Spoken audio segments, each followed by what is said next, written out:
వారిద్దరూ ఒకే కుటుంబానికి చెందినవారు. పెద్దాయన వల్లే రాజకీయంగా ఎదిగారు. అయితే ఇప్పుడు వారిద్దరి మధ్య విభేదాలు తీవ్రమయ్యాయి. బాబాయ్ వ్యవహారంలో రాజకీయంగా వెనుకబడిపోతున్నాననే దిగులు అబ్బాయిని వెంటాడుతోంది. దీంతో రోజురోజుకు వారి మధ్య దూరం పెరుగుతోంది. ఇంతకీ ఎవరా బాబాయ్ అబ్బాయిలు? వారి మధ్య తేడా ఎందుకు వచ్చింది? లుక్.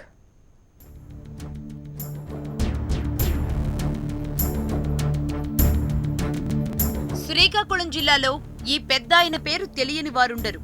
దేశవ్యాప్తంగా జిల్లాకు రాజకీయంగా పేరు తెచ్చిన నేతల్లో కింజారపు ఎర్రన్నాయుడు ఒకరు.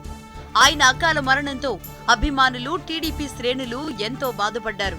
అప్పటికే ఆయన అండతో తమ్ముడు అచ్చెన్నాయుడు రాజకీయ తెరంగేట్రం చేయగా, మరణానంతరం తనయుడు రామ్మోహన్ నాయుడు ఎంపీగా గెలిచి ఢిల్లీ లెవెల్లో ఫోకస్ అవుతున్నాడు. మరోవైపు పెద్దాయన చలవతోనే తమ్ముడు అచ్చెన్నాయుడు మంత్రిగా చలామణి అవుతున్నారు. అయితే ఇప్పుడు ఈ బాబాయ్ అబ్బాయి మధ్య విభేదాలు తారాస్థాయికి చేరాయి. బాబాయ్ తీరుతో అబ్బాయి తీవ్ర ఇబ్బందులు పడుతున్నాడు. ఎంపీగా ప్రజలకు ఏదైనా చేద్దామనుకుంటే బాబాయ్ ఆదేశాలు అబ్బాయి దూకుడుకు కళ్లెం వేస్తున్నాయి. తన ఆమోదం లేకుండా ఎంపీ చెప్పిన పనులు చెయ్యొద్దు అంటూ మంత్రి అచ్చెన్నాయుడు అధికారులను ఆదేశించారు. దీంతో రామ్మోహన్ నాయుడు కుటుంబ సభ్యులు అచ్చెన్నాయుడు తీరు పట్ల ఆగ్రహంతో ఉన్నట్టుగా తెలుస్తోంది.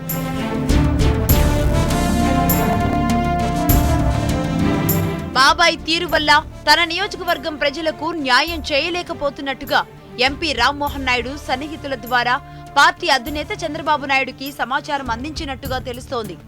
ఈసారి నరసన్నపేట అసెంబ్లీ స్థానం నుంచి తనకు పోటీ చేసే అవకాశాన్ని కల్పించాలని చంద్రబాబును కోరినట్లుగా సన్నిహితులు చెబుతున్నారు. అలాగే రామ్మోహన్ నాయుడు తల్లి కూడా సీఎం చంద్రబాబును కలిసి తన కొడుక్కి జరుగుతున్న అన్యాయాన్ని తెలియజేశారు.